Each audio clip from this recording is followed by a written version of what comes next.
जनजाति को पुनर्स्थापित करने का जो जज्बा था, उस जज्बे को उस कालखंड में किस प्रकार से रौंदने का काम हुआ था, यह किसी से छुपा हुआ नहीं। और इसीलिए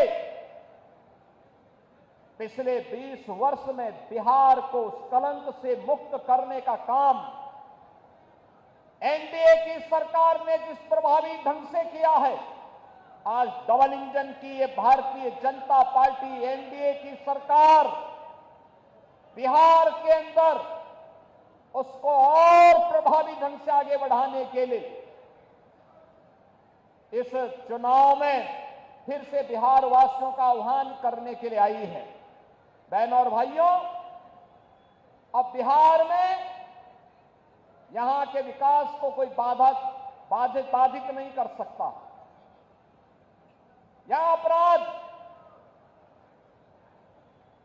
को कोई अपना जन्मसिद्ध अधिकार नहीं बना सकता। अब बिहार में अपराध को अपनी बपौती बना करके अपहरण का उद्योग चलाने का दुस्साहस नहीं कर सकता। अब तो केंद्र सरकार ने और राज्य सरकार ने मिलकर के विकास के जिन कार्यक्रमों को आगे बढ़ाया है, उन कार्यक्रमों में अब पेशेवर माफिया और अपराधी कहीं बाधक नहीं बन पाएंगे। इस दृष्टि से आज एनडीए की सरकार ने बिहार के अंदर भी प्रभावी भूमिका के साथ कार्य करना प्रारंभ किया है। आज बिहार का नौजवान जब बिहार से बाहर जाता है, हर क्षेत्र में अपनी एक पहचान बना के दिखाता है। वह जिस भी क्षेत्र में गया, लेकिन कुछ लोगों ने 1990 से लेकर 2005 तक बिहार के नौजवानों की प्रतिभा को कुंद करने का काम किया था।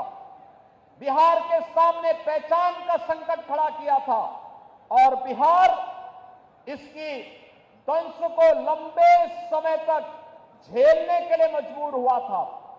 एक से एक बड़े घोटाले यहां पर हुए थे। जो पैसा यहां के विकास में खर्च होता, नौजवानों के रोजगार पे खर्च होता, बाढ़ जैसी समस्याओं का समाधान करने के लिए, बियरा के ब्रिजेज के निर्माण के लिए, अमृत योजना में जनता को नगरीय क्षेत्र में बुनियादी सुविधा देने के लिए, हर घर नल के माध्यम से शुद्ध पेयजल की आपूर्ति करने में खर्च होता, वह पैसा यहां पर चारा घोटाले जैसे महा घोटालों में खर्च होकर के बिहार के नागरिकों के सामने पहचान के संकट को खड़ा कर दिया गया था। अब वह पहचान का संकट एनडीए की सरकार ने बिहार से समाप्त किया है। आज बिहार का नौजवान हर एक क्षेत्र में अपनी पहचान के साथ आगे बढ़ रहा है। आज बिहार में आधुनिक इंफ्रास्ट्रक्चर दिखाई दे रहा है। अब बिहार में विकास की इस दौड़ में बिहार की इस नई प्रतिस्पर्धा को बाधित करने के लिए फिर से आरजेडी और कांग्रेस में और उनके सहयोगी दलों में, इंडी गठबंधन में फिर से एक उन्होंने शरारत शुरू की है और वह शरारत शुरू की है विकास बनाम बुरके का।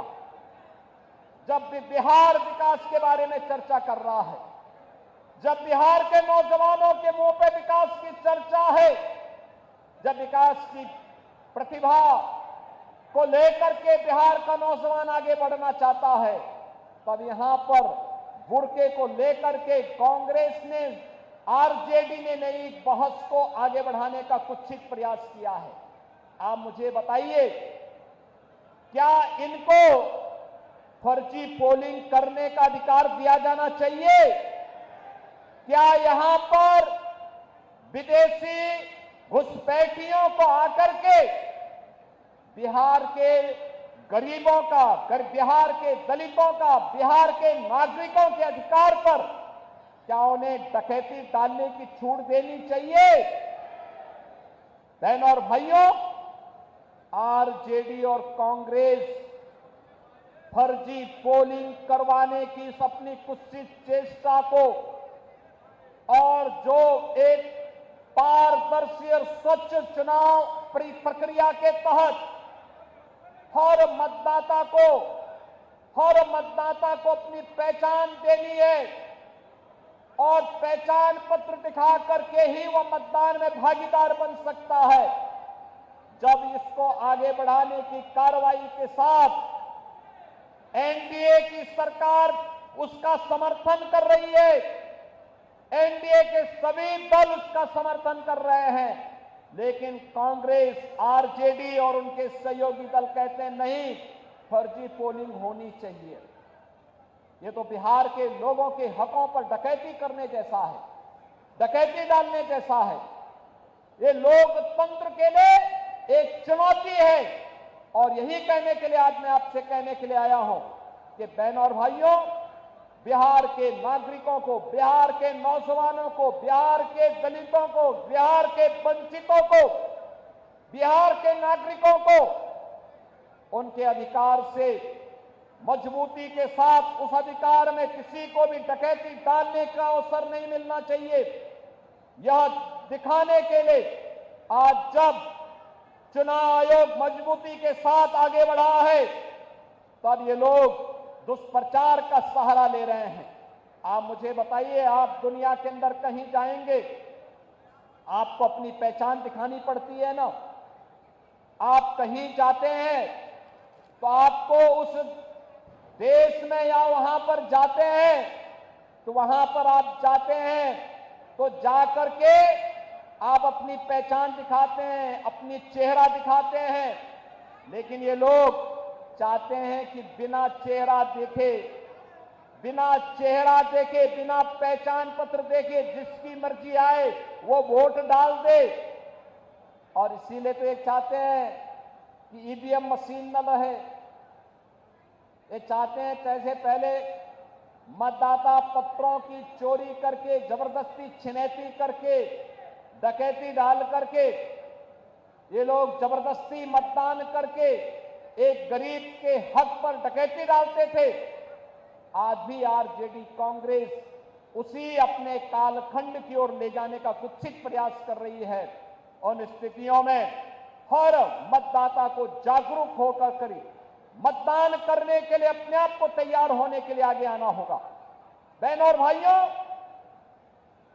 दिल्ली में प्रधानमंत्री मोदी जी के नेतृत्व में और बिहार में एनडीए के नेता और बिहार के मुख्यमंत्री नीतीश कुमार जी के नेतृत्व में आज बिहार विकास की नित नई ऊंचाइयों को प्राप्त कर रहा है। आज बिहार में विकास भी है, विरासत भी है। जो लोग कहते थे कि अयोध्या में राम मंदिर नहीं बन पाएगा, आज आप देख रहे होंगे जब बिहार का राम भक्त बिहार से जाता था नारा लगाते हुए, कहते हुए जाता था कि रामलला हम आएंगे, मंदिर वहीं बनाएंगे, तब एक कांग्रेस और आरजेडी के लोग कहते थे क्या ये संभव कर पाएंगे क्या? प्रश्न करते थे। बिहार के चुनाव में हम लोग आते थे, हमसे पूछा जाता था क्या राम मंदिर बन पाएगा? हम कहते थे जरूर बनेगा। तब भी हम कहते थे जरूर बनेगा। और बहनों और भाइयों, आज अयोध्या में तो भगवान राम का भव्य मंदिर का निर्माण कार्य पूरा हो चुका है, रामलला विराजमान हो चुके हैं। लेकिन अब बिहार में भी मां जानकी का मंदिर बन रहा है। लगभग 900 करोड़ रुपए की लागत से बिहार में भी वह कार्य प्रारंभ हो गया है। यही है विरासत, यही है विरासत, यही है हमारी विरासत। हम राम, भगवान राम और मां जानकी की इस परंपरा पर भी गौरव की अनुभूति करते हैं। हमें चंद्रगुप्त मौर्य, भगवान बुद्ध और चाणक्य की परंपरा पर भी गौरव की अनुभूति होती है। यह बिहार की वो भूमि है जब कांग्रेस ने लोकतंत्र के गले को घोटने का काम किया था, तब यही बिहार उठ खड़ा हुआ था, यहां का नौजवान खड़ा हो गया था। सरदेव जयप्रकाश जी के नेतृत्व में यही पटना में उन्होंने हुंकार भरी थी और कहा था कि देश के लोकतंत्र का गला घोंटने का अधिकार किसी को भी नहीं देंगे। लेकिन आज जो कांग्रेस लोकतंत्र का गला घोंटने का काम की थी, उसी कांग्रेस की झोली में आरजेडी ने अपने को गिरवी करके रख दिया है। ये जेपी के सपनों पर पानी फेरने का काम ये लोग कर रहे हैं। अपने लूट को बचाने के लिए, अपने भ्रष्टाचार पर पर्दा डालने के लिए ये लोग कांग्रेस की झोली में जाने का काम किए हैं। बहनों और भाइयों, हम सबको बिहार, जिसने दुनिया को लोकतंत्र का पाठ पढ़ाया था, वैशाली का गणतंत्र उसका उदाहरण है। दुनिया के अंदर ज्ञान भूमि के रूप में महात्मा बुद्ध को इसी बिहार की धरती में, गया में ज्ञान प्राप्त हुआ है। दुनिया का प्राचीनतम विश्वविद्यालय नालंदा इसी बिहार की धरती ने दिया है। देश को पहला राष्ट्रपति डॉक्टर राजेंद्र प्रसाद जी के रूप में इसी बिहार की धरती ने दिया है। और वह बिहार आज विकास की जिन ऊंचाइयों को प्राप्त कर रहा है, कांग्रेस और आरजेडी को कतई अच्छा नहीं लगेगा। बहनों और भाइयों, बिहार की इस परंपरा को हम लोगों ने भी अपने यहां मजबूती के साथ जोड़ने का काम किया है। आप याद करिए,